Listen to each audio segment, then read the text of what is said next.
What's up, guys? Welcome back to the channel. Today we are finally going to review the REL HT-1003 Mark II subwoofer. With this review complete, we have now reviewed all three of REL's new series HT subwoofers. We did the Predator 1510 first, then I did the 1205 Mark II, and now the 1003 Mark II. So I gotta say, all three really good, really impressive. Let me throw the main specs on screen so you guys can check that out. I'll tell you about the specs and standout features I care about. I'll tell you what the subwoofer sounds like, how it pairs with speakers, how it sounds with other subwoofers. We'll do some comparisons and we'll wrap up the video. So first and foremost, the 1003, 1205, and Predator 1510 got a few things in common.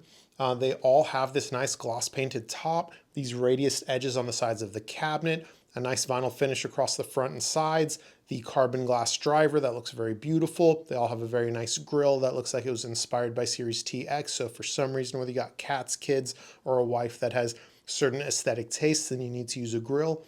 All three of these subwoofers look very good, whether you have the grille on or off.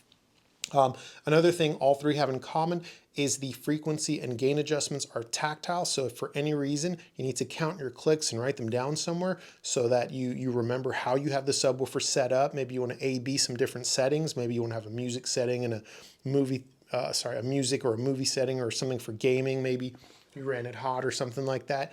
It'll be really easy, and I love that they did that. So let me tell you some differences now between the three models. I've told you how they're similar. Where they're going to be different is as you would expect based on the size. What I mean by that is this: the Predator 1510 being the largest 15-inch, obviously it's going to play way louder than the 1205 and the 1003. It's going to have a much fuller bottom end. It's going to be more effortless, huge sense of scale, and so on, being a larger, heavier, more expensive subwoofer. Going down to the 1205 V2, you're still getting really good output. You're still getting a really strong extension for the money. And the sound quality between the two is still fantastic. All three subwoofers, killer transient response, killer sound quality, note-to-note distinction, handling of delicate passages, nuanced detail, bass fidelity. Overall on all three is very, very, very good. I don't think that should be something you concern yourself with when you're trying to decide what size you need. Going from the, going from the Predator to the 1205 V2, look, Predator is going to go lower and louder. That's kind of the biggest difference. Going from the 1205 V2 to the 1003 V2, this was interesting because the difference wasn't that big. So I'll tell you this, guys, if it was me buying a sub for my room, I'd pick the 1003 V2. Here's why. So the 1205, look, it can play louder than the 1003 V2. It can play a lot louder. My room's not that big though, so I don't necessarily need all that output.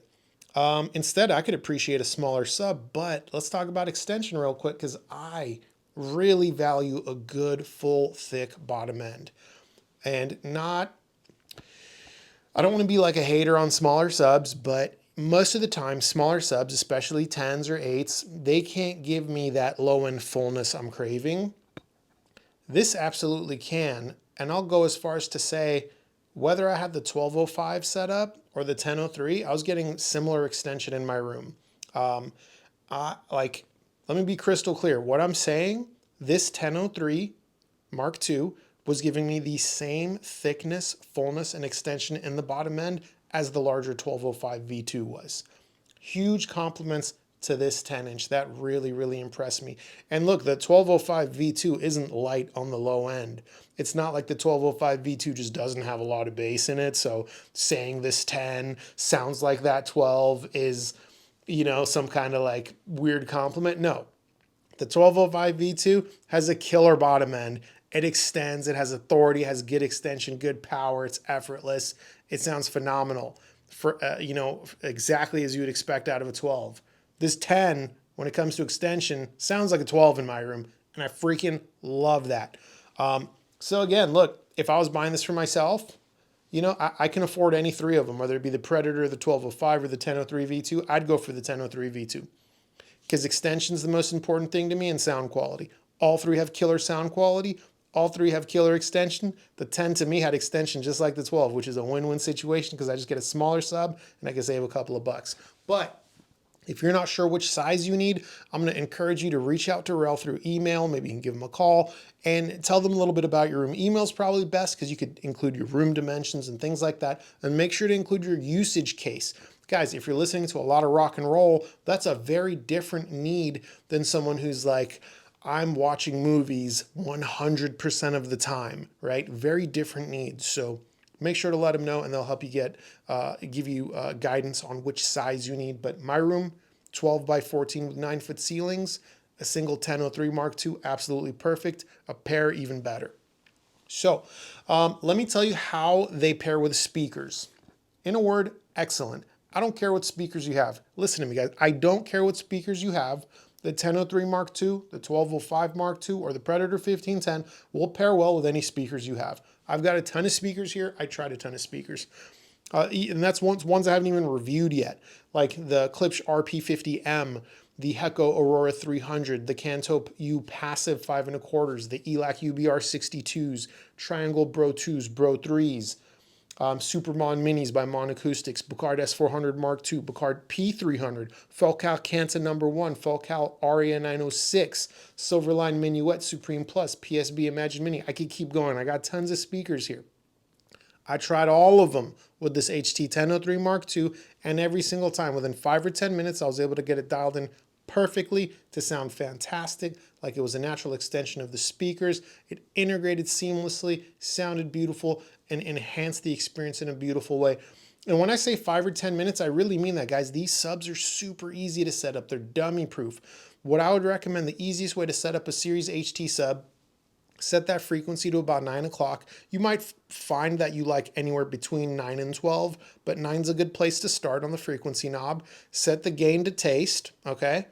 And listen to some songs. It's going to break in over time if you bought a new one. And over the first, I'd say 5 to 10 days, you're going to find yourself turning it down little by little, because as it breaks in, as subwoofer drivers break in, if you guys don't know this, what happens is they give you more excursion, right? And the resonant frequency drops. So you get a little more extension and a little more output out of them as time passes. So, and if anyone doesn't believe me, I don't care. Subwoofer breaking it, this is not like my opinion. This is a real thing. It's been measured. This is very, very well known in the car audio community. People have measured it. Guys have literally set up a driver and a jig with a ruler next to it, hit it with 100 watts and measured the excursion on camera, played it for something like 24 hours and you could see literally the driver is giving you more excursion. They've measured the FS. They can show you it drops. This is a real thing. I don't know what to tell you if you don't believe subwoofer breaking is real, guys. Anyhow, I digress. So look, I've told you about the subwoofer, how it's similar to the other ones in the range. I told you how it's different. I told you the extension was killer. I told you the sound quality was killer. I told you it can pair well with any speaker you have, because that's what REL does. They make a subwoofer that is extremely friendly to pair with speakers. I told you it's very easy to set up. And let me tell you how it plays well with other subwoofers real quick. So I paired this with a 1205 V2 in a left-right dual sub configuration. Sounded fantastic. The two play very well together. I paired this with a 1205 V1. The two sounded fantastic together also. I also paired this with a REL T7X, their higher model. Again, sounded fantastic. And this is intentional, guys. REL designs all their subwoofers to play well with each other. So whether you've got a Predator 1510 on the left and a T9X on the right, they're going to play very, very well together. They're going to blend seamlessly. One's going to enhance the other. And REL actually recommends this for a lot of people, depending on your setup. Let's say, you know, you put together a stereo, and now that stereo is going to take center stage in your theater room. And maybe you've got something like a pair of T7Xs or T5Xs maybe, and you're like, hey, I want more output for the theater.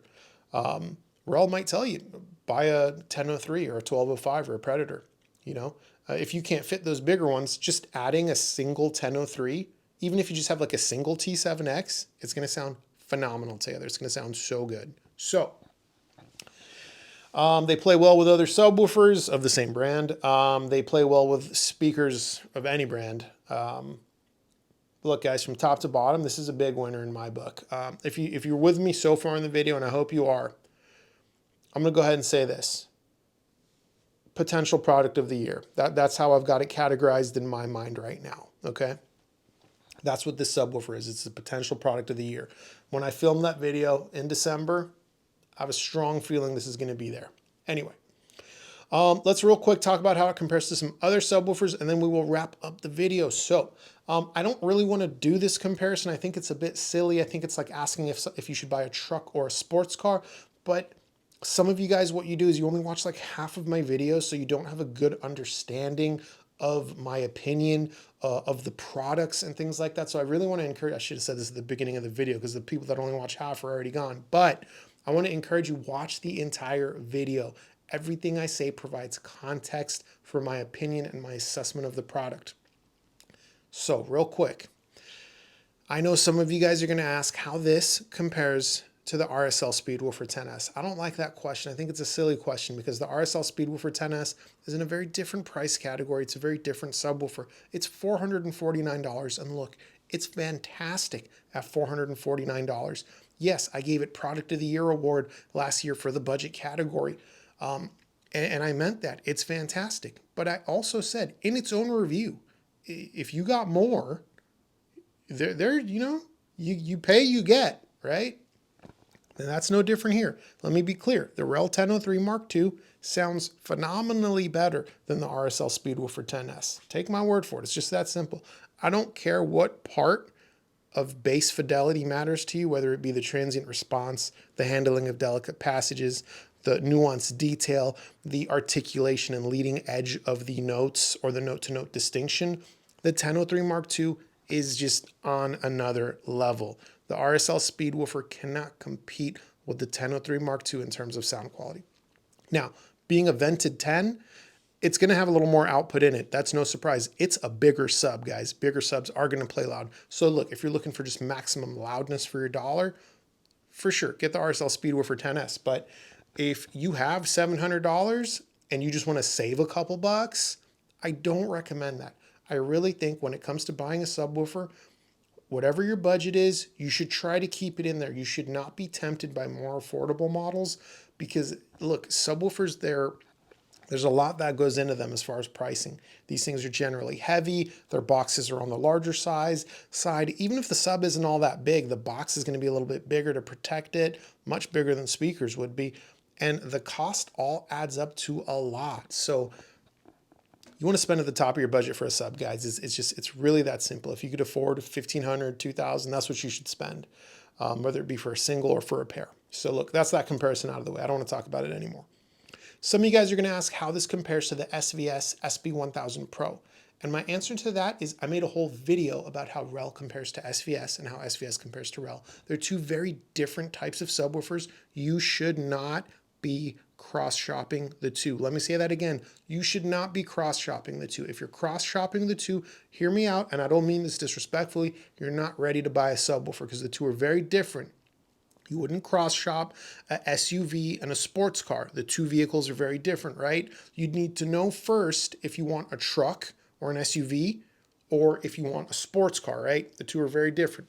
So I don't really feel like doing any more comparisons, honestly, guys. I've told you everything I care to tell you about the subwoofer. It's fantastic. It's phenomenal. I would use it in my own system.